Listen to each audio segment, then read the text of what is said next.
నమస్కారం గురుగారు. మహాదేవ. గురుగారు, మనం నక్షత్ర ఫలితాలు తెలుసుకుంటున్నాం. అలాగే వాళ్ళు ఎలాంటి పరిహారాలు చేసుకోవాలో కూడా చాలా చక్కగా చెప్తున్నారు. చాలా కాల్స్ వచ్చాయి. వాళ్ళు ధరించాల్సిన కుంకుమలు కానీ, ఏ గంధం పెట్టుకుంటే సకల సమస్యల నుంచి బయటపడతారని చక్కగా తెలియజేశారని చాలామంది కింద కామెంట్స్ కూడా పెడుతున్నారు. ఇప్పుడు రోహిణి నక్షత్రం. అసలు రోహిణి నక్షత్రంలో జన్మించిన వారు, వారి స్వభావ లక్షణాలు ఎలా ఉంటాయి? వాళ్ళు ఎలాంటి పరిహారాలు చేసుకోవాలి? రోహిణీ నక్షత్రంలో జన్మించిన వారి స్వభావం అండి చాలా మృదువైనటువంటి స్వభావం వారిది. డెలికేటెడ్ పర్సన్స్. ఒకటి మంచి చల్లని రూపాలు ఇచ్చేవారు. అంటే ఎదుటి వ్యక్తి ఎంత బాధలో ఉన్నా ఆ బాధను నివారణ చేసే అంత గొప్ప ప్రాముఖ్యత గలవారు. ఓకే. రెండవది ఏంటి అని అంటే, కాకపోతే వాళ్ళ మనసు మాత్రం చలనం అంటూ ఉండదు, స్థిరత్వం ఉండదు. అంటే ఈ చెట్టు మీద నుంచి ఆ వృక్షం మీదకి దునకడం, ఈ ఇల్లు నుంచి పక్కింట్లోకి దునకడం, అలాంటి మనస్వభావాలు వాళ్ళకి ఎక్కువగా ఉంటాయి.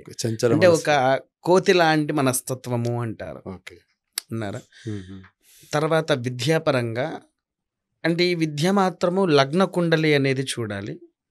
కొంతమంది ఏమంటున్నారంటే, అయ్యా మా నక్షత్రం ఇది, మీరు నా స్వభావం ఇది, ఇలా ఉంటుంది. కామెంట్స్ కూడా వచ్చాయి, అవి నేను చూడట్లేదని. కాకపోతే నక్షత్ర విధితత్వాల్లో లగ్నము అనేటువంటిది ముఖ్యం. ఓకే. ఇప్పుడు జాతకానికి ఒక లగ్నం తీస్తాము. ఒక లగ్నం అంటే మొత్తం మనకు 12 లగ్నాలు ఉంటాయి, 12 గళ్ళు అని రూమ్స్ టైప్లో. ఆ 12 ఒక్కొక్క లగ్నానికి ఒక్కొక్క విధి తత్వాలు. ఎందుకంటే లగ్నంలో ఇప్పుడు సూర్యుడే ఉండవచ్చు, చంద్రుడు ఉండవచ్చు, బుధుడు, కుజుడు, శుక్రుడు, శని, రాహు, కేతు, ఇలా ఉంటూ ఉంటాయి. అంటే జన్మ లగ్నంలో ఎవరైతే అధిపతిగా ఉంటారో దాన్ని బట్టి కొన్ని లక్షణాలు, దాన్ని బట్టి కూడా లక్షణాలు మారుతూ ఉంటాయి. అయితే ఇక్కడ కూడా ఏంటి అనంటే, ఈ ఉండే వాళ్ళలో రోహిణి నక్షత్రానికి విద్య అనేటువంటిది చాలా అద్భుతంగా ఉంటుంది. ఓకే. రోహిణీ నక్షత్రానికి అధిపతి చంద్రుడు ఉన్నాడా. ఈ చంద్రుడి యొక్క రూపుతత్వాలు మనం రాత్రి అయితే ఎలా ఉంటుందండి, చాలా ఉదయం నుంచి కష్టపడి సాయంత్రం అయితే మనసు ప్రశాంతంగా ఉండాలి అనే ఆలోచన ఉంటుంది చూసారా. అటువంటి మనస్వభావంతో ఉండేటువంటిదే ఈ యొక్క రోహిణీ నక్షత్రం. ఈ రోహిణీ నక్షత్రం వలన మనకు ఎంతో మంచి భావత్వాలు ఉంటాయి. కాకపోతే ఏంటంటే డబ్బు వృధా ఖర్చు బాగా చేస్తారు. ఓకే. వృధా ఖర్చు ఎలా అంటే, లేని వాటిని కూడా కొనడమే వాళ్ళది. అప్పు చేసైనా కొనుక్కోవడమే. ఒక పైసా రేపు పొరపాటున ఇంట్లో ఏమైనా అవసరం అయింది, ఇంట్లో నాకు డబ్బులు కావాలి అనుకున్నా అప్పు చేస్తారు. ఓకే. కిరాణం కొట్లో కూడా అప్పు చేస్తారు. ఇటువంటి స్వభావం గలది. మళ్ళీ అప్పు తొందరగా తీరుస్తారంటే అంత తొందరగా తీర్చే రకాలు కూడా కావు రోహిణి నక్షత్రం. ఓకే. ఇలాంటి వాళ్ళు చాలా మంది అన్నారు. నిజం, వాస్తవంగా ఈ రోహిణి నక్షత్రం వారు.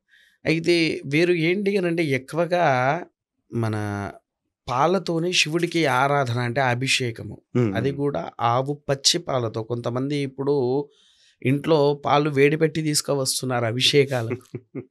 రాను రాను సమాజం కూడా అలా మారిపోతున్నది. ఎప్పుడు కూడా వేడి పాలు కాకుండా అప్పుడే ఆవు పొదువులో నుంచి పితికినటువంటి పాలు ఏవైతే ఉంటాయో, నీటి చుక్క కలవకుండా శివుడికి అభిషేకం చేస్తే తెలుపుదనం వలన వారి యొక్క చంద్రుడు ఉండేది ఏ రకమండి, తెలుపుదనం. ఆ యుద్ధతత్వంలో వాళ్ళకు చేరి మనసులో ఉండేటువంటి క్రిమిలనన్నిటిని కూడా తీసేస్తూ ఉంటారు. తర్వాత ఎంతో ప్రేమ గలవాళ్ళు ఎదుటి వ్యక్తిని అనుకుంటారు. వీళ్ళను కూడా ఎక్కువగా ఎవరు మోసం చేస్తారయ్యా అంటే, ఫ్రెండ్స్ మోసం చేస్తారు. తెలిసిన వాళ్ళే, నమ్ముకున్న ఫ్రెండ్సే, తెలిసిన వాళ్ళు కాదు, ఫ్రెండ్సే. ఇంకా ఓకే. ఇంట్లో వాళ్ళు వీళ్ళు కాదు, కేవలం స్నేహితుల వల్లనే మోసపోతారు. స్నేహితుల వల్ల మోసపోయి అష్ట కష్టాలు పడుతూ ఉంటారు. కాకపోతే వారికి ఏంటంటే, ఈ అష్ట కష్టాల్లో వీళ్ళు ఉంటారు కాబట్టి, ఇదేంటో తెలుసా అండి మీకు? ఏంటండి? శ్వేత గంధము అని అంటారు. అంటే గంధం, తెలుపు గంధము. మామూలుగా మీరు ఎన్ని గంధాలు చూసుంటారు? మామూలుగా ఒక 2 ఉంటాం. ఎర్ర చందనం ఒకటి, మామూలు శాండిల్ అంతే. అష్టగంధం అనే పూజల్లో విన్నాం. అవును, అది అక్కడి వరకే తెలుసు. తర్వాత బిళ్ళల టైప్లో పాతది గంధం, పొడి గంధం, ఎర్ర డబ్బాల్లో ఇంట్లో మామూలుగా దొరుకుతూ ఉంటుంది పొడి గంధం. ఇది శ్వేతగంధము స్వచ్ఛమైనది, మేమే తయారు చేస్తాం ఇది. దీని వలన వాళ్ళు పెట్టుకుంటే వాళ్ళ మనసు అనేటువంటిది చనితం కాకుండా స్వచ్ఛంగా ఉంటుంది. ఒకసారి దీని సువాసన కూడా చూడండి, మీకు అర్థమవుతుంది. నిజంగా చాలా బాగా వస్తుంది సార్ వాసన కూడా. అసలు అద్భుతంగా ఈ స్మెల్ పీల్స్తే ఆ ఫీల్ కలుగుతుంది, ఆ ఫీల్ వస్తుంది. అంటే ఆ దాన్ని ఎప్పుడైతే ఈ యొక్క రోహిణీ నక్షత్రం వారు ధరిస్తారో ఆ యొక్క బొట్టు వారి నుదుటి మీదికి రాగానే, అంటే మనకు సామెత ఉన్నది పూర్వంలో, తినగ తినగవేమ తీయనుండు అని. మనం అది నిత్యంగా పెడుతూ ఉంటేనే దాని యొక్క ప్రభావ శక్తి మన శరీరంలోకి వెళ్ళేసి సకల యోగ్యతను కూడా మనకు అందిస్తుంది. అంటే ఎవరి దగ్గర నష్టము రానియకుండా, మనసు చంచలనం కూడా కాకుండా, చలనం కాకుండా, యోగతత్వాలు రానివ్వకుండా, స్థిరత్వం లేకుండా ఉండే మనసులు ఏవైతే ఉంటాయో వారికి ఎంతో ఉపయోగపడుతుంది. Fine sir. అంటే ఇది బయట ఎక్కడ దొరకదండి. వీటిని ఎలా అంటే మా సహస్తములతో మేమే తయారు చేసి 3 మాసాల వరకు రాజశ్యామలాదేవి పాదాల దగ్గర పెట్టి పూజ చేసిన తర్వాత అందరికి ఇస్తూ ఉంటాము. అంటే మా దగ్గరికి జాతకాలు చూపించుకోవడానికి ఇలా వస్తూ ఉంటారు కదా, వచ్చిన వారికి అది మేము ఇస్తామన్నట్టు. ఫైన్ సార్, బాగుంది. అదే శ్వేత చందనం పెట్టుకోవచ్చు. అలాగే దీంతో పాటు ఇంకేమన్నా పరిహారాలు వాళ్ళు చేసుకుంటే ఇంకా త్వరగా? పరిహారాల్లో అంటే ముఖ్యంగా వీరు జాతి రత్నము ముత్యము అండి. ముత్యాన్ని బంగారంలో ఎప్పుడైనా ముత్యము బంగారంలో కలిసి ఉండకూడదు. ముత్యము బంగారంలో కలిసే ఉండకూడదు. ముత్యానికి సహకరించేది ఏదయ్యా అంటే వెండి.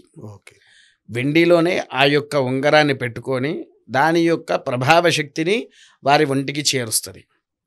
చంద్రుడు మనకు ఎంత స్వచ్ఛదనమైన మనసునిస్తాడో అంతటి మంచి మనసు కేవలము దానికి మాత్రమే ఉంటుంది. కాబట్టి వారు అక్కడ ఆ ముత్యం పెట్టారనుకోండి, అద్భుతమైన ఫలితం ఉంటుంది. నవగ్రహాలకు ప్రతిరోజు ప్రదక్షిణ చేసేసి ఇందాక చెప్పా కదా, ఈశ్వరుడికి పాలతో అభిషేకం, పచ్చి పాలతో అభిషేకం చేస్తే వాళ్ళకు కావాల్సిన యోగ్యత అనేది వాళ్ళకు దక్కుతూ ఉంటుంది.